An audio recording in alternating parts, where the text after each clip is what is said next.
My marriage was just 6 months old when a bolt of lightning struck my otherwise stable life. My husband insisted I care for his bedridden father after an accident. It was my first experience and I struggled with the responsibility.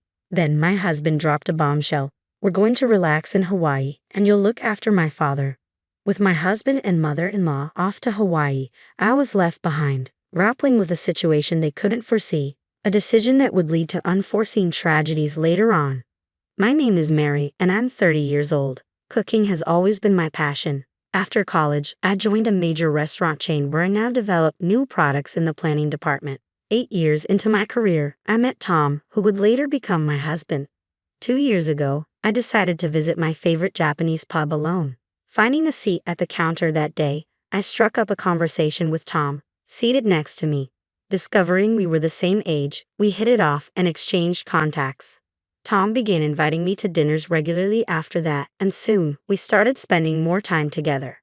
He was always upbeat and funny, qualities that drew me to him from the start. It seemed mutual, and we naturally began dating. After a year together, we got married 6 months ago and now enjoy living in an apartment conveniently located between our workplaces.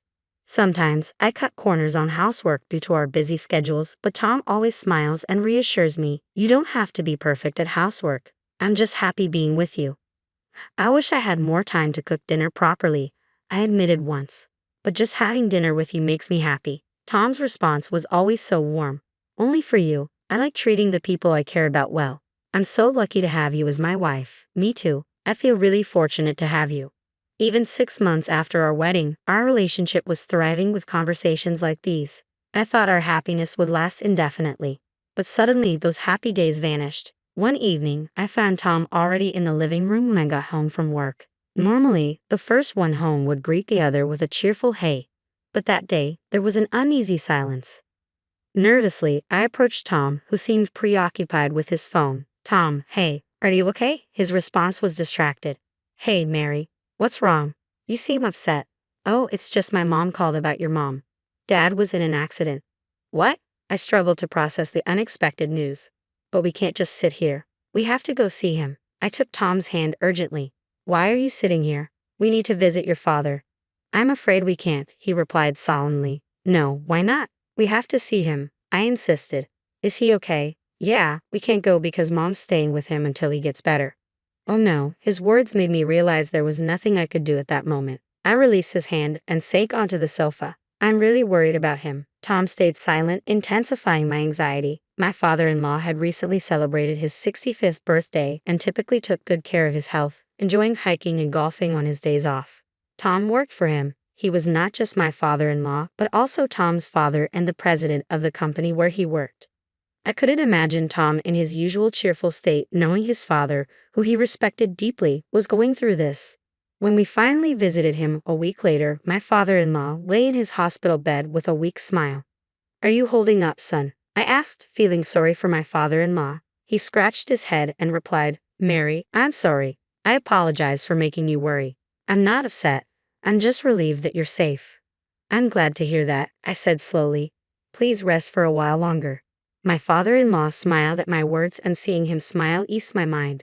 The accident had left him with a spinal cord injury and he remained paralyzed. He would spend about 2 months in the hospital for treatment and rehabilitation to assess his recovery. Even after discharge, he would need ongoing rehabilitation.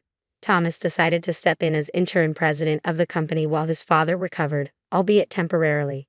Having my own husband as the president was certainly unusual. While I was watching the exchange between my husband and father-in-law in the hospital room, my mother-in-law beckoned me to a corner and spoke sharply. "Hey, Mary, are you sure you're not taking advantage of Tom now that he's president?" she sneered. "Just because Thomas is in charge doesn't mean you can't have fun, right? Don't think you can manipulate Tom." "I have my own job and I'm financially independent," I replied calmly. And to be honest, I didn't even know Tom was the boss's son when we started dating. My mother-in-law's sarcasm towards me had begun right from the start of our marriage. I didn't want her to misunderstand me or harbor resentment, so I confronted her right then and there. "I didn't marry Tom for his money. I fell in love with him for who he is," I asserted firmly. "What? What nonsense are you talking about? You dare speak to me like this?" she retorted sharply. "You should know your place. Is everything okay here?" My father-in-law interrupted, sensing tension. It's nothing, my mother-in-law dismissed, shooting me a glare. Her disdainful words and actions made it clear that she viewed Tom as her precious son. Perhaps she thought I was a gold digger because we had married after only a year of dating. Her hostility towards me had been evident since the day I met her at the wedding. I never anticipated my mother-in-law would be so sarcastic under those circumstances. My husband seemed overly fond of her, which became evident a few days later when he dropped a bombshell. Mary, you know my dad will be discharged from the hospital next month. We'll be moving back to my parents' place then, he informed me casually. Wait, what? I responded, taken aback. Why the sudden move? My mom suggested it. It's a good time for us all to live together. She can't manage alone, he explained matter-of-factly. But we can't just uproot ourselves so quickly, I protested. What are you talking about? We're all family, my mother-in-law interjected sharply. My confusion grew as my husband insisted, it's decided, start packing for the move. But I can't commute to work from your parents' place. We struggle to find an apartment close to our workplaces, I argued. It's only 5 stops on the train from my parents' place. You're lucky to have a seat in the morning, he replied, already convinced that the decision was final. Despite my repeated attempts to discuss alternatives with my husband, they both seemed determined to proceed with their plan without considering my concerns. As my husband grew more devoted to my mother-in-law, his attitude toward me took a harsh turn. Each day, I endured his nagging lectures. How's the packing going? I can't take time off on moving day, so you'll have to manage everything, he instructed sharply. You're responsible for all household chores and taking care of my mother. Don't let her suffer, he added, his words weighing heavily on me. Even before the move, I felt overwhelmed by his demands. With the company in its busiest season, I juggled work and preparations for our relocation, leaving me physically and mentally drained. 2 months later, the move was completed successfully, and my father-in-law was discharged from the hospital. Despite barely having time to rest, I took on a new role as my father-in-law's caregiver. I woke at 4 a.m. to prepare breakfast and handle laundry, then hurried to my father-in-law's room to assist with his morning routine. After ensuring everyone else had eaten, I helped my father-in-law with his meals before heading off to work. Despite my efforts in caregiving and managing the household, my mother-in-law remained dissatisfied. She often tried to delay me from leaving for work in the mornings. Mary, can we talk for a moment? My mother-in-law interrupted as I hurried to leave. I need to address your breakfast. It's not up to standard. We'll discuss this when you return. Now, sit down. I'm sorry, but I really need to go, I insisted, feeling the onset of a headache from her persistent demands. Don't argue with me, just sit down, she commanded sharply.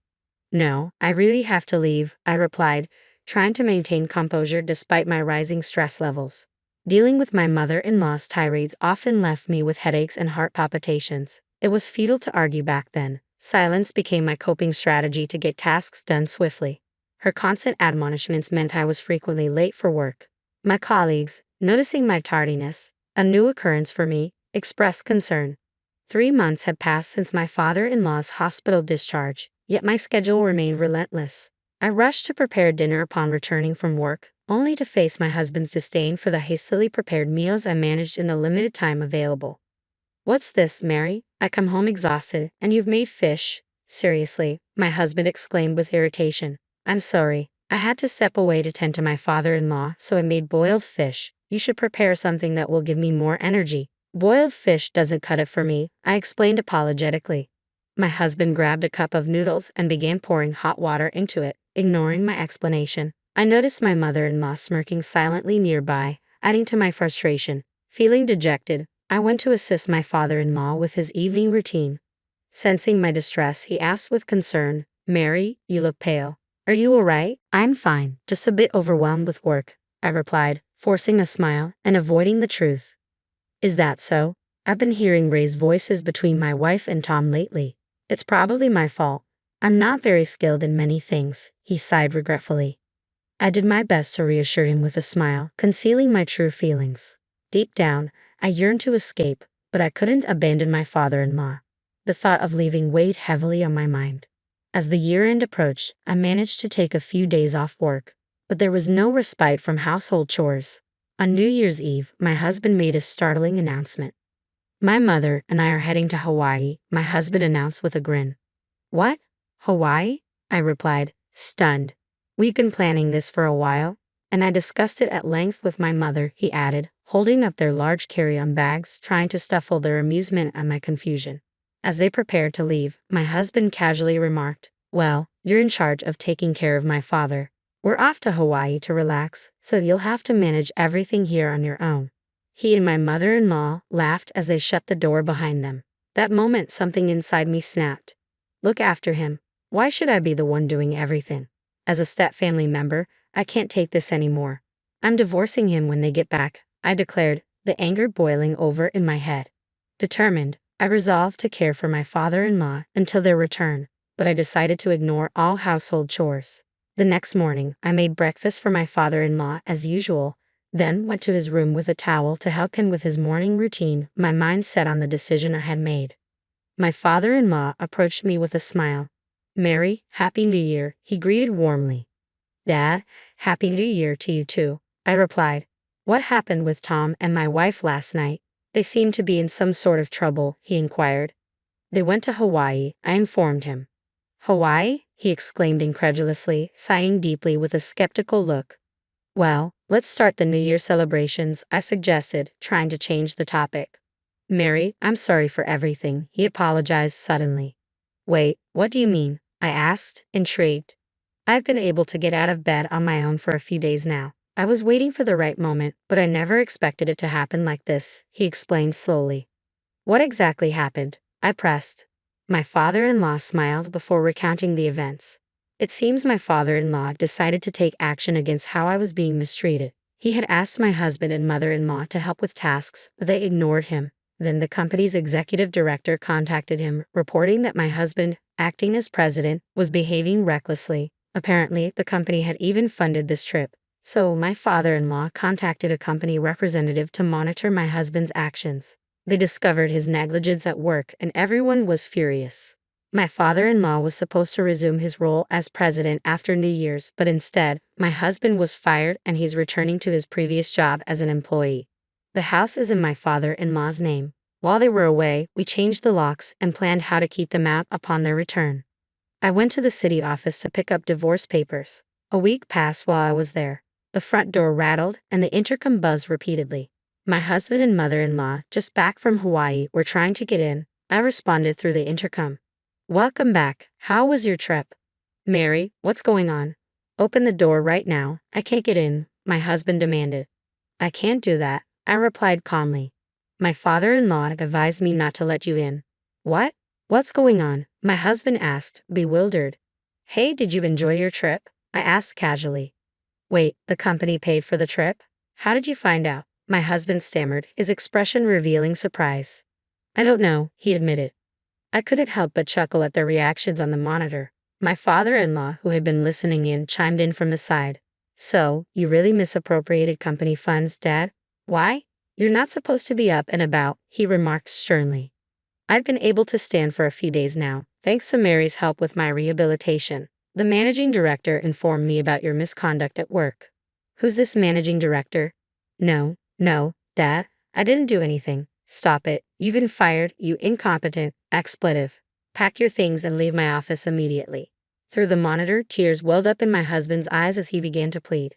"Mary, you're not going to leave me, are you?" he begged, reaching out to me. "What? What are you talking about? Do you know how I've felt since you decided, without my consent, to move us in with your parents? You and your mother took advantage of me and forced me to care for your father as if it were my duty. Do you have any idea how difficult it's been for me?" I retorted angrily. "Calm down, Mary. I'm sorry. I'm so sorry," he apologized, his voice trembling. "Your apologies mean nothing. When you left on your trip, I realized it was pointless to continue this marriage with you. I'm going to live on my own. I don't want someone like you," I declared firmly. Shocked, my husband stumbled back. My mother-in-law rushed to console him, and the scene turned into a heartbreaking display of a mother and son in distress. Meanwhile, my father-in-law opened the front door and confronted them with divorce papers. Right then and there, I had them fill out the papers, then ushered them out and locked the door. Despite their repeated pleas from outside, my father-in-law remained resolute and didn't respond. I haven't seen them since. Rumor has it they are both unemployed and struggling to find a place to stay, even resorting to sleeping in a comic book cafe and taking odd jobs. It's a stark contrast to the life they once knew. For me, the separation was a fitting punishment for them. After the divorce, my father-in-law said to me, "I'll hire a housekeeper from now on, so you're free to go." Taking him up on his offer, I moved closer to my workplace and now live a comfortable and fulfilling life. I'm incredibly grateful to my father-in-law for rescuing me, and I'm determined to repay him however I can.